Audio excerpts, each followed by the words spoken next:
Balazar, Kane, you win again.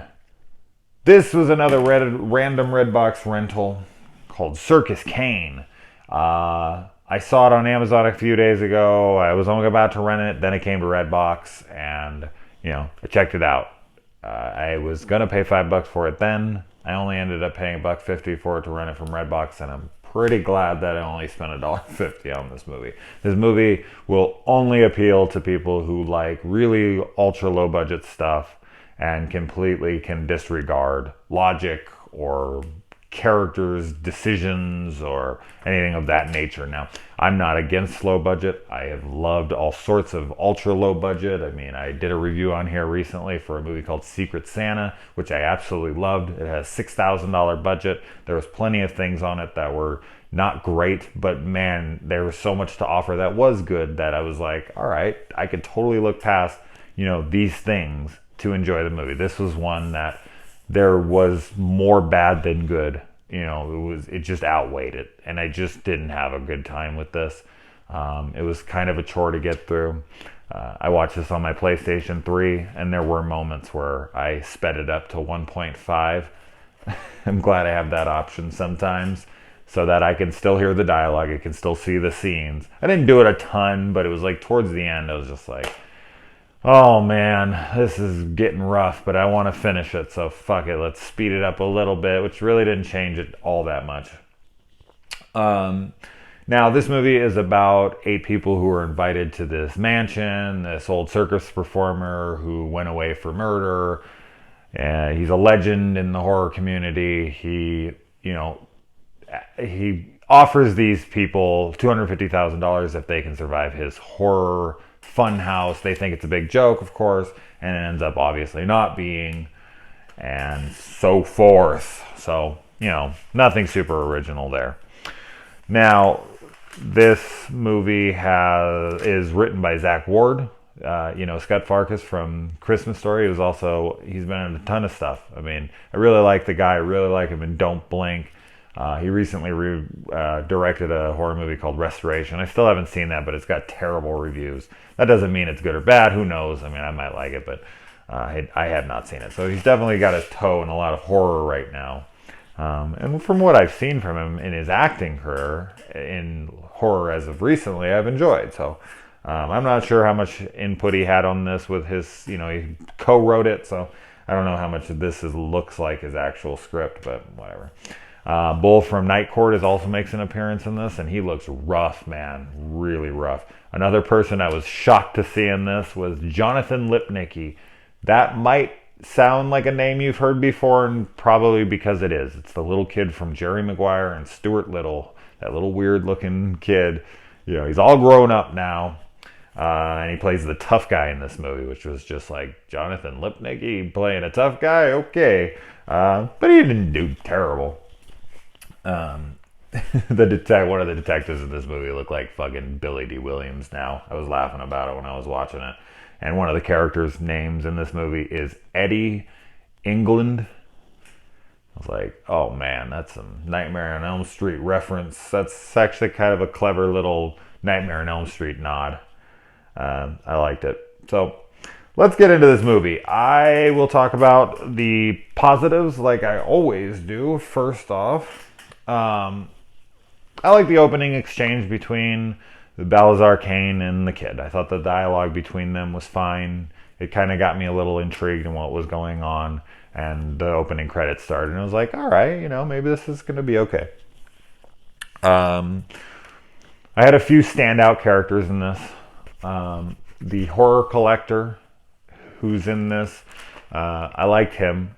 He got a tad annoying in points, but for the most part, I enjoyed him. He kind of looked like a poor man's Tony Stark from, obviously, the Iron Man, Avengers types of movies. I also liked the girl who played Tracy. I thought she was a fine actress. I mean, she's thrown into not a great movie here, and she's probably being directed by somebody who doesn't really know how to, use her talent, but I think she showed promise as an actress.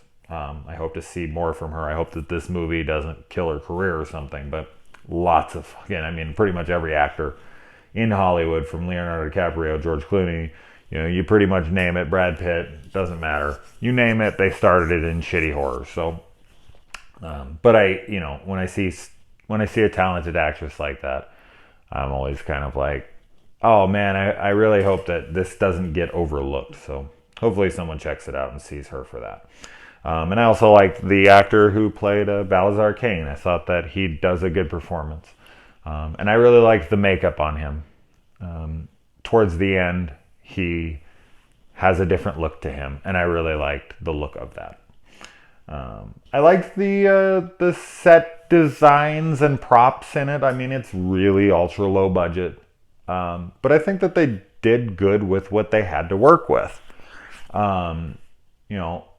They didn't, it wasn't, it looked cheap. I'm not going to say it didn't, but I don't know. I feel like they got creative and kind of, clever with little things, and they didn't have a lot to work with, but I think what they did have, they used, and I liked it.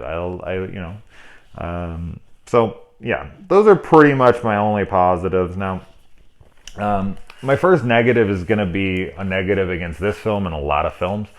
I just don't like when movies start with the final victim, in the police station usually, and they're, covered in blood and they're shaking and they need a coffee and a cigarette and they're shaking. And for me, that just takes the stakes out of the movie. Like, I know that person lives, and I know probably everybody else dies. So when you're watching it, you're like, they're probably not going to make it. And when that character who's at the beginning of the movie, and it's the end of the movie, is in peril, throughout the film, I don't feel any tension towards her character or his character because I know they live.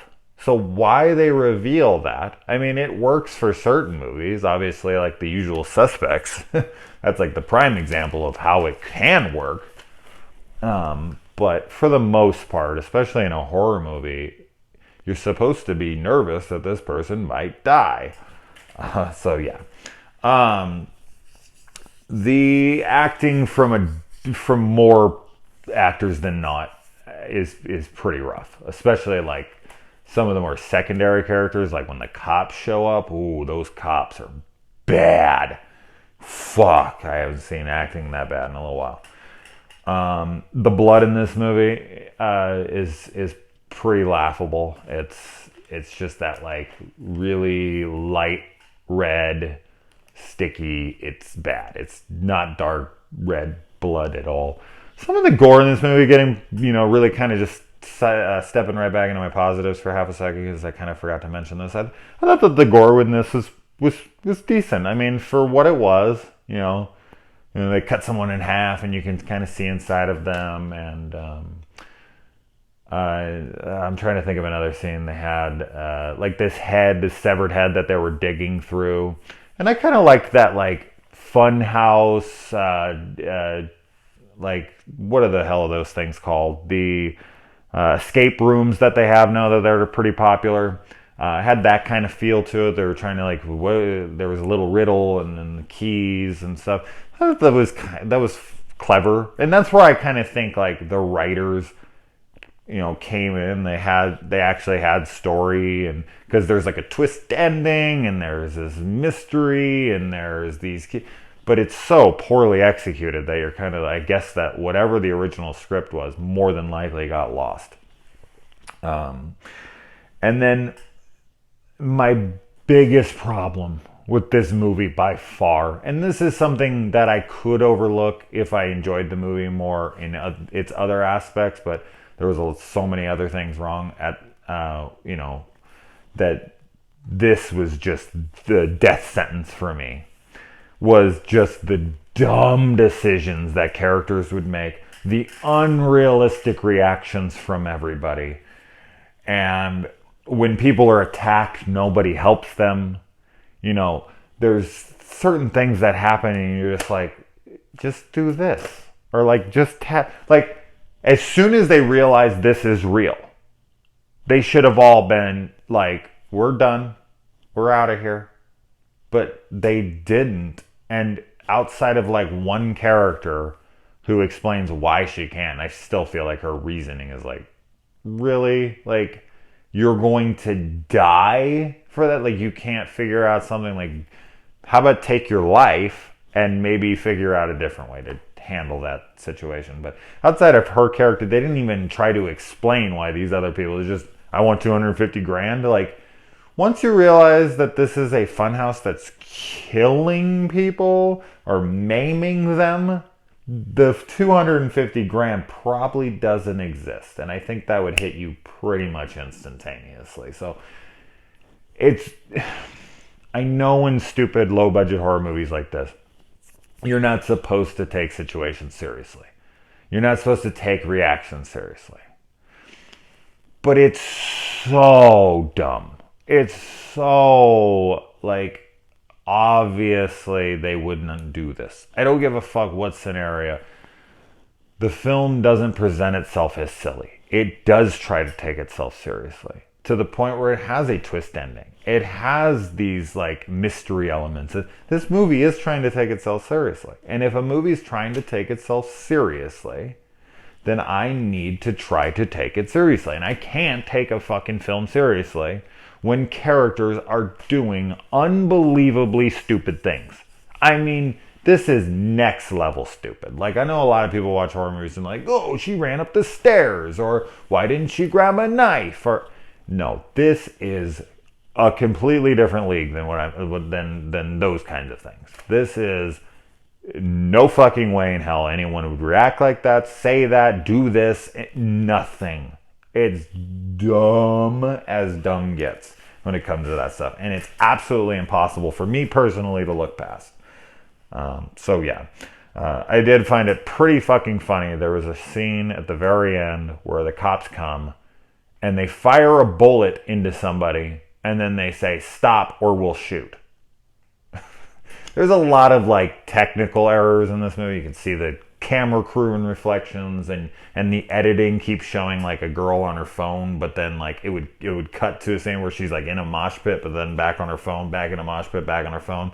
And it was like, it was supposed to be the same shot. Like, it wasn't like, you know, cutting back and forth in time where she's in and out. Like, it's not focusing on her at all. You can just see her in the mosh pit jumping around, and she's on her phone. It's trying to... There's a lot of goofs like that throughout this movie, and it's low budget, so it's to be expected. But I did have to chuckle a decent amount within this film.